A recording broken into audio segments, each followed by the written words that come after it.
હાલ ગેરકાયદેસર લોકોને અમેરિકાથી ડિપોર્ટ કરવામાં આવી રહ્યા છે અને લગભગ 104 લોકોને ડિપોર્ટ કરવામાં આવ્યા છે। હવે આજે વિસ્તારપૂર્વક વાત કરીશું કે લોકો ગેરકાયદેસર જાય છે કેવી રીતે અને ત્યાં જઈને ડંકી રૂટ્સ કેવા હોય છે ને લોકોની સાથે ત્યાં કેવું વર્તન કરવામાં આવે છે। નમસ્કાર, હું હંસિની અને તમે જોઈ રહ્યા છો નિર્ભય ન્યૂઝ। આપણે ગઈકાલે વાત કરી હતી કે લોકો કેવી રીતે અમેરિકા પહોંચે છે, જેમાં આપણે વાત કરી હતી કે પહેલા અહીંયાથી કેનેડા લઈ જવામાં આવે છે, ત્યારબાદ તે લોકોને અમેરિકા લઈ જવામાં આવે છે। પરંતુ આજે આપણે વાત કરીશું ડંકી રૂટ વિશેની કે જ્યાં અનેક એવા ભારતીયો જાય છે, ત્યાં જઈને કોઈક જ અમેરિકા પહોંચી શકે છે, પરંતુ બાકી બધા મોતને ભેટે છે, ક્યાં તો પછી ત્યાંના ગેરવર્તનનો શિકાર બને છે। અને આવો જ એક કિસ્સો સામે આવ્યો છે હરિયાણાથી।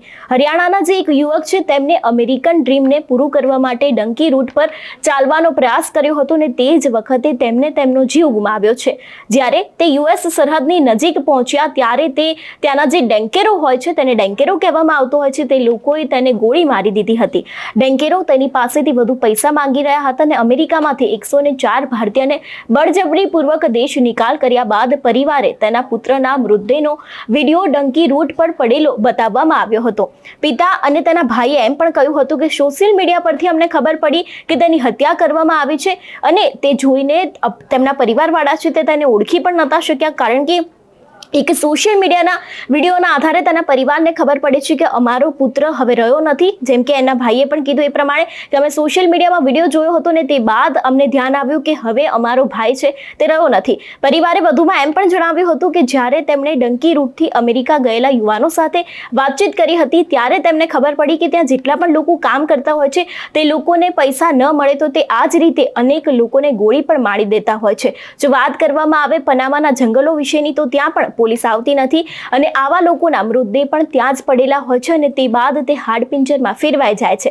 જો કે આ પછી પણ અનેક એવા લોકો છે જે લોકોને ગેરકાયદેસર અમેરિકા જવાનો ખૂબ જ ક્રેઝ રહેલો હોય છે। આપણે ગઈકાલે પણ વાત કરતા આવ્યા છે કે કેવી રીતે લોકો અમેરિકા જાય છે, કે સૌથી પહેલા કેનેડાનો સહારો લેવામાં આવતો હોય છે અને કેનેડામાં પણ તેમના ઇનલીગલ રીતે એડમિશન કરાવવામાં આવતા હોય છે। લગભગ છેલ્લા ઘણા સમયથી 8500 જેટલા એડમિશન છે જે ખોટી રીતે કરવામાં આવ્યા હતા અને તેમાંથી 4300 જેટલા એડમિશન છે તે આવી જ રીતે ઇમિગ્રન્ટ્સને અમેરિકા લઈ જવા માટે કરવામાં આવ્યા હતા અને એવી જ રીતે તે દરેક લોકોને અમેરિકામાં ઘૂસણખોરી કરવામાં આવતી હોય છે કેનેડાની બોર્ડર પરથી અથવા તો પછી ડંકી રૂટ્સના માધ્યમથી। પરંતુ હવે ગુજરાતીઓ અને અમેરિકાને ત્યાં જવાનો ક્રેઝ એટલો બધો હોય છે કે તે લોકો આવી રીતે મોતને પણ ભેટતા હોય છે અને મોતને ભેટવાની સાથે તેમની સાથે જેટલું પણ ગેરવર્તન કરવામાં આવતું હોય છે તે દરેક લોકો ગેરવર્તનનો શિકાર પણ બનતા હોય છે અને તે બાદ તે લોકો મોતને પણ ભેટતા હોય છે।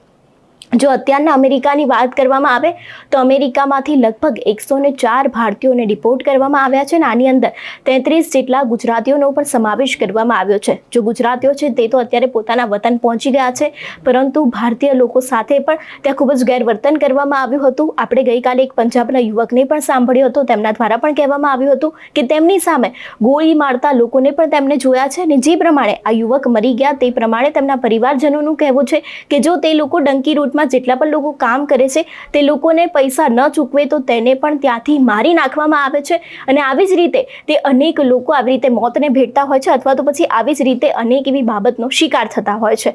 તમારું શું કહેવું છે આ વિષયને લઈને અમને કમેન્ટ કરીને ચોક્કસ જણાવજો। તેની સાથે જ અમારી ચેનલ નિર્ભય ન્યૂઝને લાઇક, શેર અને સબસ્ક્રાઇબ કરવાનું ભૂલશો નહીં। નમસ્કાર।